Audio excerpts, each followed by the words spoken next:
Αυτοδιοίκηση που μιλάει, που κάνει διάφορα φόρα και συζητάει για διάφορα προβλήματα, ακούει ιδέες, μαζεύει ιδέες, συνθέτει και τελικά κάνει κάτι που είναι καλό για τον κόσμο. Γιατί ο κόσμος δεν είναι οι 5 φίλοι μας και οι 4 συγγενείς μας.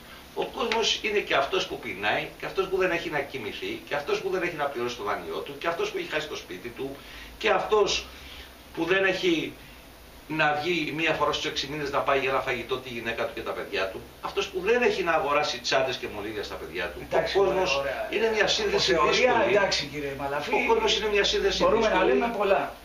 Αυτή είναι η πραγματικότητα. Αυτή είναι η πραγματικότητα. Όλα τα άλλα είναι εικονικές πραγματικότητες. Ο κόσμος λοιπόν έχει βαρεθεί αυτούς που κρατούν τα ενία. Ο κόσμος θέλει ανθρώπους που να είναι μεταξύ τους, που να μπορούν να συνεννοούνται στα ελληνικά. Αλλά μας ενδιαφέρει να παίρνουν και αποφάσεις. Όχι ονόματι της δημοκρατίας να πλατιάζουμε και θεωρίες και αποφάσεις και οι αποφάσεις αυτές να γίνονται έργα. Έτσι παίρνονται εύκολα οι αποφάσεις. Όταν υπάρχει διαβούλευση με τον κόσμο. Κύριε Μαλαφή, αν θα πάτε στο δεύτερο γύρο. Πες το μου μια φορά που έγινε διαβούλευση σε αυτή τη θητεία. Έξω από τον COVID, αριστερά και δεξιά από τον COVID. Πες το μου μια φορά που έγινε διαβούλευση. Εγώ δεν θυμάμαι καμία πάντως. Αν θα πάτε στο δεύτερο γύρο, έτσι, στην 15η Οκτωβρίου, θα ζητήσετε στήριξη από τους υπόλοιπους συνδυασμούς που θα μείνουν έξω από το δεύτερο γύρο και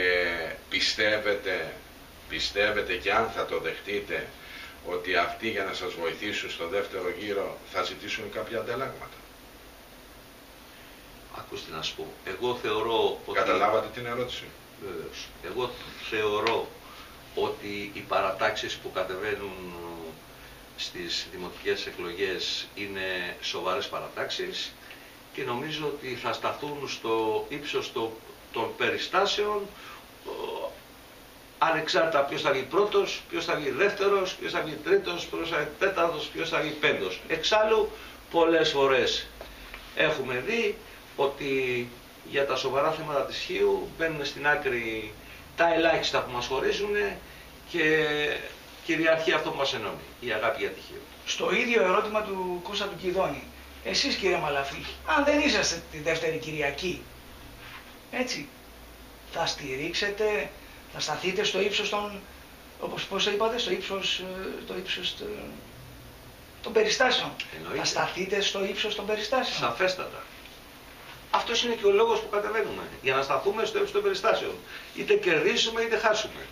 Έτσι πρέπει να σκέφτεται αυτός, δηλαδή αυτός που κατεβαίνει για δήμαρχος. Πρώτα έχει το λόγο του χαμένου έτοιμο, δεν έχει του κερδισμένου. Όταν κατεβαίνεις για να διεκδικήσεις κάτι, 2 σενάρια είναι. Και εγώ πιστεύω ότι θα κερδίσω και ότι θα βγω πρώτος στον πρώτο γύρο. Αλλά αυτό το πιστεύω εγώ. Ο κυρίαρχος λαός αποφασίζει και δίνει στον καθένα το ποσοστό και από εκεί και πέρα πρέπει να σεβαστούμε ο καθένας βάσει το ποσοστό που θα του δώσει ο λαός. Να σας πω κάτι, γνωρίζετε ότι υπάρχει πρόβλημα στα αγροτικά ιατρεία με έλλειψη των γιατρών. Εκεί πέρα τι θα κάνετε? Πολύ ωραία ερώτηση. Υπάρχει πρόβλημα στα αγροτικά ιατρεία και δεν είναι μόνο τα αγροτικά ιατρεία της Βορείας Χίου που αυτό είναι το σύνηθες, είναι και της Νότιας Χίου. Έχει να πάει γιατρός στο Δήμο Ιωνίας 6 μήνες περίπου, στο μεγαλύτερο μέρος του Δήμου Ιωνίας. Π.χ. στα Νένητα και στα χωριδάκια τα μικρά δίπλα, διδήμες και αυτά, 6 μήνες έχει να εμφανιστεί γιατρός. Ακούστε να δείτε. Και είμαι κάθετος σε αυτό. Εμείς στο πρόγραμμα μας έχουμε τη δημιουργία δημοτικών ιατρείων. Έχουμε τη δημιουργία δημοτικών ιατρείων πρώτον για να εξυπηρετήσουμε μια μεγάλη μερίδα πληθυσμού που δεν έχει πρόσβαση, για να εξυπηρετήσουμε τους ναυτικούς μας που είναι το λιγότερο που μπορούμε να κάνουμε και να έχουμε εφεδρεία όπου δεν υπάρχει για χι καιρό γιατρός, να μπορεί να φεύγει ένας γιατρός από τα δημοτικά ιατρεία, να πηγαίνει να καλύπτει είτε τα Κουρούνια, είτε τη Βολισσό, είτε τα Νένητα, είτε τη Διδύμα, είτε τα Μεστά. Αυτοί γιατί θα πληρώνονται από το Δήμο. Από το Δήμο, Ακριβώς. Λοιπόν, εκεί έχουμε πει ότι κάνουμε δημοτικά ιατρεία με παροχή σε αυτούς που σας είπα, στους πιο αδύνατους και αυτούς που πρέπει να βοηθήσουμε. Συγχρόνως ελαφρύνουμε τα εξωτερικά ιατρεία του νοσοκομείου που είναι δια πάσα νόσων, δηλαδή ο άλλος θέλει να πάει να γράψει φάρμακα και πάει εκεί. Δεν είναι σοβαρά πράγματα αυτά τώρα. Να θέλει να πάει φάρμακα και να πηγαίνει στο νοσοκομείο για να γράψει και τα φάρμακα, ενώ θα μπορούσε να πάει σε ένα τύπου αστικό ιατρείο ή σε ένα αγροτικό ιατρείο. Κύριε Μαλαφή, παρά μόνο για εξειδικευμένα φάρμακα. Και το άλλο βεβαίως που βάζουμε μαζί είναι η παροχή υπηρεσίας ασθενοφόρου. Με τα δημοτικά ιατρεία λοιπόν, που θα καλύπτουν και όπου υπάρχει ανάγκη για χι διάστημα, όχι για πάντα, για χι διάστημα εμβόλυμα κάποιους γιατρούς σε μέρη που λείπουν, θα έχουμε και παροχή υπηρεσίας ασθενοφόρου που επικουρικά θα βοηθούμε το μεγάλο πρόβλημα με το ασθενοφόρο. Κύριε Μαλαφή, είσαι γιατρός, το σέβομαι αυτό, γνωρίζετε πολύ καλύτερα τα πράγματα από εμάς. Όμως, επιτρέψτε μας να ξέρουμε τι θα πει δημοτικό ιατρείο. Έτσι, ένα κρεβατάκι, 2-3 μπεταντίν, έτσι, τα εγγένεια, ένα μπουφετάκι για τους καλεσμένους, βίντεο, φωτογραφίες και αυτό ήτανε. Τέτοια ιατρία θα κάνετε? Για να σας βγάλω θα τα στελεχώσετε? Για να σας βγάλω το άγχος. Και πού θα βρείτε τα λεφτά?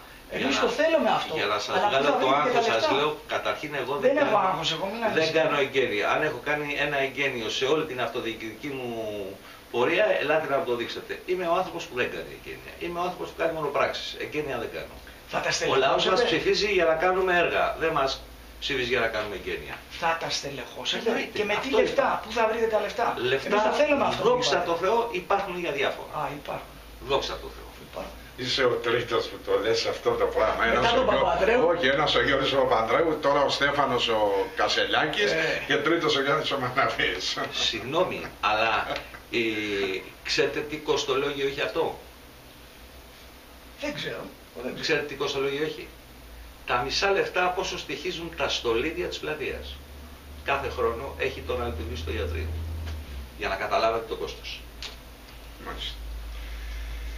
Απλά πράγματα. Τι είναι πιο χρήσιμο, αυτό ή τα στολίδια της πλατείας? Αγαπητέ Γιάννη, ακούστηκε, τελικά τι ιεραρχία θέλεις να έχεις για τους ακούστηκε ότι κάποιοι κτηνοτρόφοι, οι οποίοι έχουν βεβαιωμένα χρέη στην εφορία,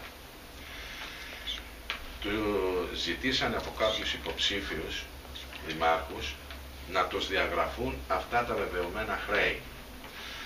Αν εσείς είσαστε στην αντιπολίτευση και ανακαλύψετε ότι η νέα Δημοτική Αρχή, οποιαδήποτε είναι αυτή, προχώρησε σε τέτοια βήματα ή εσείς είσαστε Δημοτική Αρχή, θα υλοποιήσετε αυτό, τη διαγραφή βεβαιωμένων χρεών από καταπατήσεις κρατικών, δημοτικών εκτάσεων από τους κτηνοτρόφους που γνωρίζετε ότι είναι μια μεγάλη πληγή? Ακούστε να σου πω κάτι. Κανείς δεν μπορεί να διαγράψει ό,τι έχει βεβαιωθεί. Αυτό μην το λες, διότι εγώ βλέπω στη Διάβια κάθε μέρα και διαγράφουν. Δεν καταλαβαίνετε. Ό,τι έχει βεβαιωθεί. Μου είπατε στην εφορία. Ναι, βέβαια, έχουν πάει στην εφορία. Ό,τι έχει βεβαιωθεί στην εφορία δεν μπορεί να τα διαγράψει κανένας δήμαρχος. Και επάνω σε ακίνητα. Ναι, δεν μπορεί να τα διαγράψει κανένας δήμαρχος. Για τα άλλα που λέτε, που βλέπετε και κάνουν, όταν έρθει η ώρα της από την εταιρεία την ελευτική